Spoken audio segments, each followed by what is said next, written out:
Hey, welcome back to Nopi Radio in the morning. This is That Damn Morning Show. Sitting here with the whole crew. Even got Barry Clapp in here, Mr. Nopi Drift, What's Slide up? Factory, Drifter Extraordinaire, has fucked up mini cars, but Blah blah blah. Yeah. put a bunch of smiles on people's faces. That's So, right. We give the ride-alongs. We change your life. That's right. Well, do you know about daddy diapers? I've never done a daddy diaper. I can say that. Well, I've never changed a diaper. Well, Nopi has got a new line of daddy diapers from Drift Daddy himself. They're signatured. We do not have the pull-ups yet. We're working on that. But No, but his face is on the front, and then you get a pretty catchy quote in the back, like "I shit my pants," or golly, something along those lines. We're looking at a line that has some pre-made skid marks on them too. So so you don't feel so embarrassed when they go through the wash. But we found out something. The R&D department did tell us. What was the percentage in the passenger seat? it was like 70% more absorbent in the passenger seat. Yeah, we don't know how they get their facts, but that's what they're putting on the box. Interesting. So I yeah. had a passenger pee themselves before, so Have you really? they blamed it on a water bottle, but I'm pretty sure they pissed themselves. So I never had anybody pee on themselves, but I put a kid to sleep in the back seat of my taxi one time. I made a kid pass out from the G-force. I didn't even know it. That's what's funny. I had a 360 camera in the center of the car, and I didn't even know it. And I posted this video after this event where I'd been taking people for rides. And this friend of mine called me like 2 hours later, and he goes, "Dude, did that kid really pass out in your back seat?" I went, "What?" And I had to go back and watch it. And sure enough, buddy, I mean, right in the middle of the corner, he lights out. I mean, chin on his shoulder, he was out.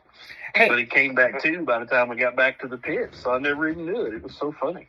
Hey, speaking of passing out and interesting drifting stuff, was you with Derek when he slammed the car into the bus?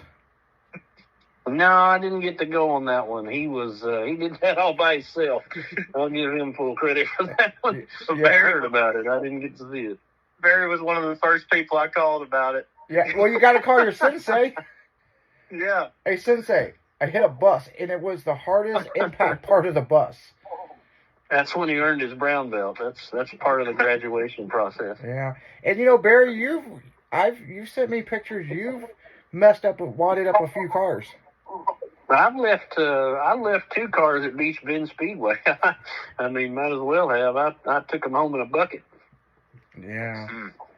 That's part of it sometimes, man. You know, you gotta find that line. You gotta find that balance of that car, and sometimes you cross it, and you know, that's how you learn. I learned 2 valuable lessons by wadding those cars up that I hopefully won't ever do again, but you know, it happens. Yeah, because your current car is a beautiful Corvette.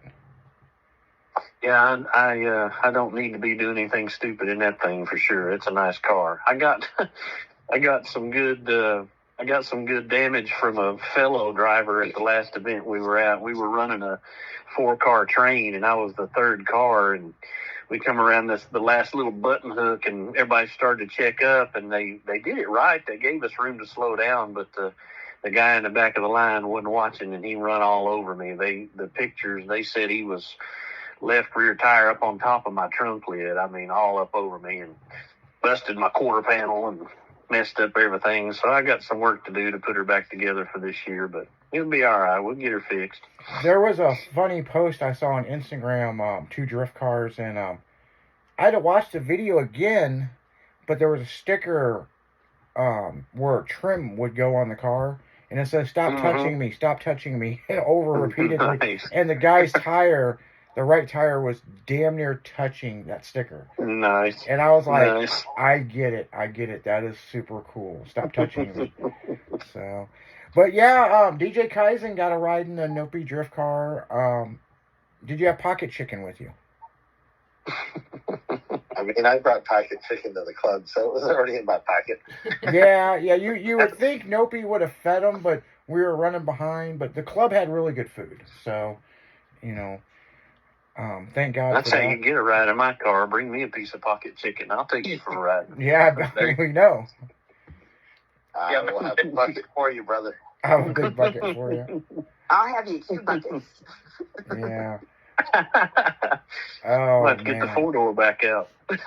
Yeah, we just got to put a I'll have motor you in a it. 50. Yep, that's right. We just got to put her back together. It's just sitting over here. Yeah, speaking of drift cars, so we had Danny Parker, aka Phantom, Murder Nova's right-hand man on the show, and they are building a drift truck right now. And boy, they need help. They need Are they help. lost? Yeah, they need a little bit of help. We're gonna have to send them a handbrake and Maybe a manual transmission. Yeah, a manual Yeah. transmission. Do them, Yeah. Hey, dude. Do them drag race boys know how to shift gears? I mean, they all run automatics now. They don't know what a clutch is for, do they? Well, what's funny is Danny's such a nice guy, And so we're asking him, hey, he's like, well, Sean wants a handbrake in it, but I'm against it. And we're like, excuse me? So we explained the whole handbrake thing to him. And this is live radio, guys, and we're explaining it. Nice. And they're building the car on YouTube as we speak. And Nice. and we're not talking shit on these guys. I mean, this is out of their realm. They want to do something new, but it's They really just don't know what a handbrake is. Tell them put a line lock in it. Just put it in there backwards. Then they'll understand it. yeah. So he's telling us what Sean wants in this, and Phantom was like, nah, we don't need that. So then when we ask him about the transmission, which the truck is already a clutch, okay, it's already set up, and and we go, so what transmission you gonna run? Well, Sean wants to run a 5 or 6 speed, but I'm thinking more like a 400 turbo. And Derek was like, excuse me? Oh my god. So we're gonna help them get a handbrake. I know they work with Rosler transmission. Obviously, they can get a 6-speed, and I think they need a hill climbing wing on the back of that truck. For aerodynamics. Why not? Big old nasty spoiler. Make it look like a shopping cart. Go for it. Yeah, exactly. I asked Derek why none of his cars ever had that, and well, we're not going to get into that story this morning. He is anti. Derek, has any of your cars ever had a spoiler or double decker spoiler on it? No. No, he is highly against that. I like more of the stock car spoiler look. Hey, I'm not. The little ducktail sticking up. I'm not saying it don't look bad. It looks good. It really looks good.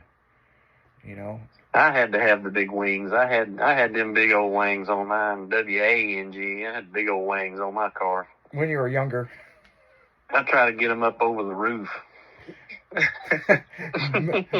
Michelle's car, it's got her MR2. It's got a pretty nice spoiler on the back of it. But I showed her a car with the wider one, the head clipper one. When you go down the street, you can clip people's heads off. She's like, that's what I want.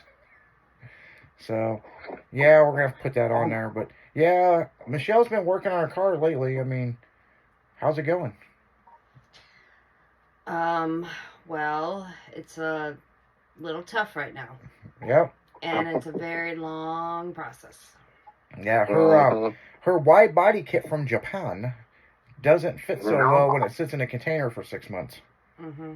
Oh, I'm sure. Yeah, she's had to make body shims. I don't think I've ever touched a body kit that you didn't have to extensively maneuver something. Yeah, that stuff. Me and a buddy of mine used to talk about maybe doing a YouTube show one day called "When Shit Don't Fit," and body kits was going to be our main focus. Yeah. Hell, the front end conversions we done were easier to do than body kits. Yeah, no shit. Yeah. Me and Shaylin has put some wild front ends on mini trucks and cars. And the shit goes easier than, because the Del Sol, we did a 08 an 08 front end conversion with a Devil Tooth front bumper and headlights, and that was real easy. The rest of the body kit, The Cadillac clip on the Blazer wasn't that hard. yeah, when we did Kill 'Em Dead, we sat there.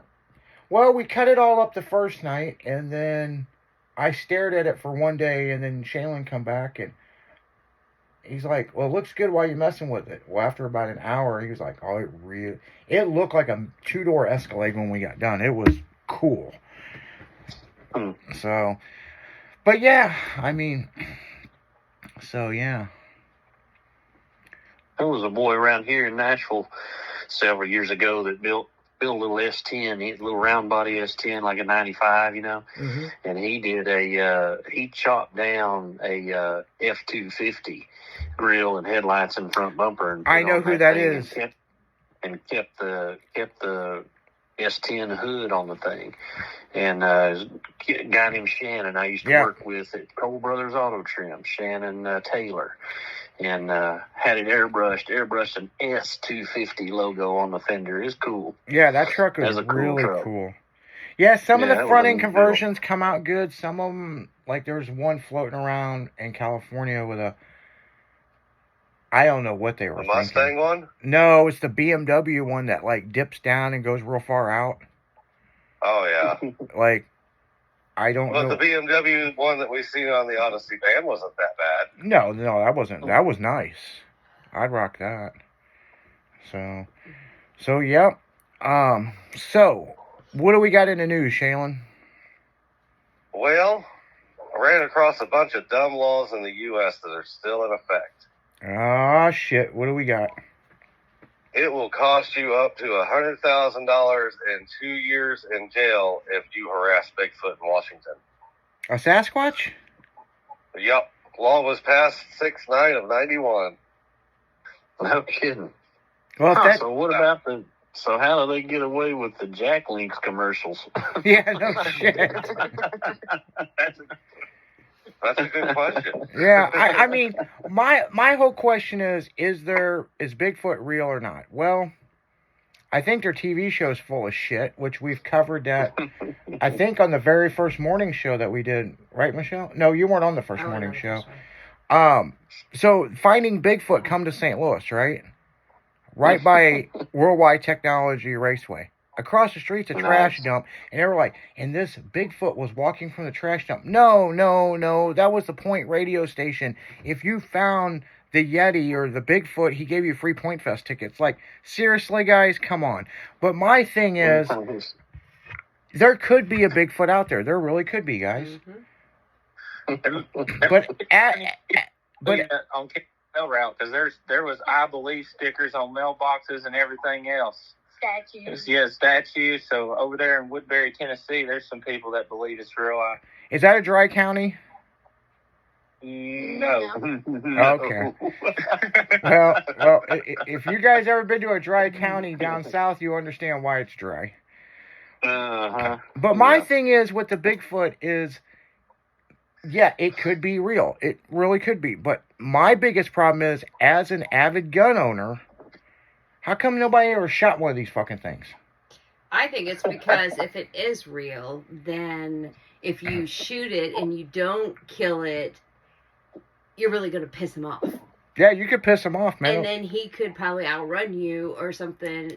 I'm not saying it's real either, but there are so many, like, different kinds of woods out there, like different states and stuff that nobody's ever been to. So my thing is, what's in those woods? Well, it could be like the alligator yesterday. You know, the guy beats up the alligator, then has a cigarette with him before he goes to jail. Mm-hmm. So maybe the Bigfoot take the gun away and beat his ass. Mm-hmm. Right. You know? What else you got, Shaylin? Shaylin? I think Shaylin's mic's not working. I think the Bigfoot got him. Did Bigfoot get him? Maybe he's just taking a beef jerky break. Something, I don't know. Well, put the beef jerky down. You'll be fine. Come on, fucker, tell us another story. What do you got? I think his mic shut off. He's over there in the box yelling at us. Okay, well. He didn't hit the 1 hour time limit on his phone, did he? I don't know. Yeah, we got this issue with the mics after 1 hour. Certain mics shut off for some weird reason. So, yeah, well, it is what it is. And pretty interesting. Freaking So, Obama. yeah. Well, I'm going to tell you what. We're going to go to these commercial breaks. We're going to be right back. We're going to find out what's going on with Shaylin's mic, which is really weird because he's pissed off looking at us and on the other side of the glass. So we'll be right back. Nopey Radio, guys.